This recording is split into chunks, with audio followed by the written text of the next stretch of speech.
নিরামিষের দিনগুলোতে কি রান্না করব সেটাই ভাবছেন তো? তাহলে এই ভিডিওটা আজকে আমি আপনার জন্য বানালাম। তো আমিও না এরকম নিরামিষের দিনগুলোতে সকাল থেকে ভাবতে থাকি কি রান্না করব। কেউ ডাল খাবে তো কেউ সবজি খাবে, কেউ সবজি খাবে তো কেউ ডাল খাবে। তো এরকমই সুন্দর একটা আইডিয়া নিয়ে আজকের আমি ব্লগটা তৈরি করেছি। চলুন রাইকথা ব্লগসে আরও একটি ব্লগে আমি আপনাদের সবাইকে স্বাগত জানাচ্ছি। চলে যাই সোজা আমার রান্নাঘরে। আজকে আমি কিছু সবজি কেটে নিয়েছি, বেগুন, পটল, আলু, এগুলো একটু ভাজা করব।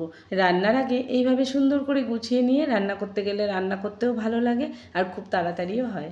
এদিকে আমি 4টে কলা সিদ্ধ করে নিয়েছি প্রেশার কুকারে। তার খোসাগুলো টুকরো করে মিক্সির বোলে দিয়ে আমি সুন্দর করে একটা পেস্ট বানিয়ে নিয়েছি। কলার খোসাটাও কিন্তু আমি ফেলে দিইনি। তো চলুন রান্নাগুলো দেখতে থাকি।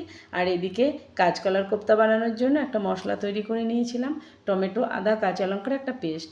এদিকে কড়াইতে একটু তেল, সর্ষে ফোড়ন আর শুকনো লঙ্কা ফোড়ন দিয়ে ছোটো সাইজের একটা চাল কুমড়ো গ্রেটারে আমি গ্রেট করে নিয়েছি। তো ওই চাল কুমড়োটা দিয়ে দিয়েছি কড়াইতে, ভালো করে নুন হলুদ দিয়ে নেড়েচেড়ে ঢেকে দিয়েছিলাম। প্রায় রান্নাটা হয়েও গেছে। তো নামানোর আগে দিয়ে দিয়েছিলাম একটুখানি চিনি। তো এগুলো একটু মিষ্টি মিষ্টি হলে খেতে ভালো লাগে। এদিকে ওই ভাজাগুলো পরিবেশন করার জন্য একটু মুগ ডাল করে নিয়েছিলাম পেঁপে দিয়ে। আর ভাজাগুলো এই যে ভেজে তুলে নিচ্ছি। তো ডালের সঙ্গে একটু ভাজাভুজি না হলে দেখবেন বাচ্চারাও খেতে চায় না, নিজেদেরও ভালো লাগে না। আর আমার তৃষান তো আলু ভাজা ছাড়া ডাল খাবেই না। তো ওর জন্য একটু আলুও আমি ভেজে নিয়েছিলাম।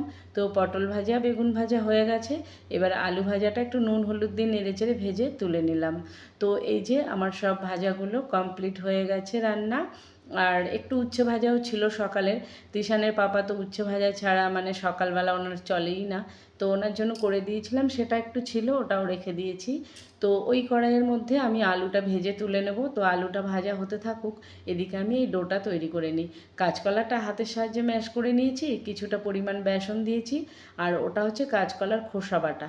ওর মধ্যে দিয়েছিলাম নুন, হলুদ, শুকনো লঙ্কার গুঁড়ো, জিরের গুঁড়ো আর বেটে রাখা মশলার হাফ চামচ। তো ভালো করে হাতের সাহায্যে আমি সুন্দর করে একটা ডো তৈরি করে নিয়েছিলাম।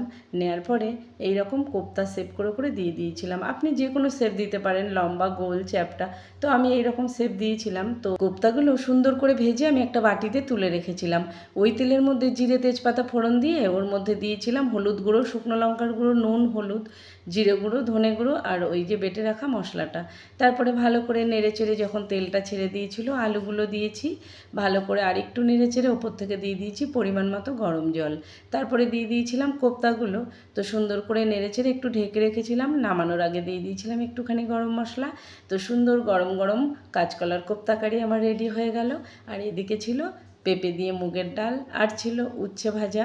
সকালে একটা নিরামিষ তরকারি করে দিয়েছিলাম বরবটি আলু বেগুনের, ওটাও একটু ছিল। তো আজকের লাঞ্চ থালি আমার পুরো রেডি হয়ে গেল। আর এই লাঞ্চ থালিটা আমি পোস্ট করেছিলাম, সবাই বলেছিল দারুণ হয়েছে নিরামিষ লাঞ্চ থালি। তো আজকের ব্লগটা আমার কেমন ছিল অবশ্যই কমেন্ট করে জানাবেন। সবাই ভালো থাকবেন, সুস্থ থাকবেন। এইরকম সুন্দর সুন্দর রেসিপি দেখতে অবশ্যই আমার পরিবারে সবাই চলে আসুন। সবাইকে অনেক অনেক ধন্যবাদ এতক্ষণ ধরে আমার ভিডিওটা দেখার জন্য। সবাই ভালো থাকবেন, সুস্থ থাকবেন। দেখা হচ্ছে নেক্সট ব্লগ।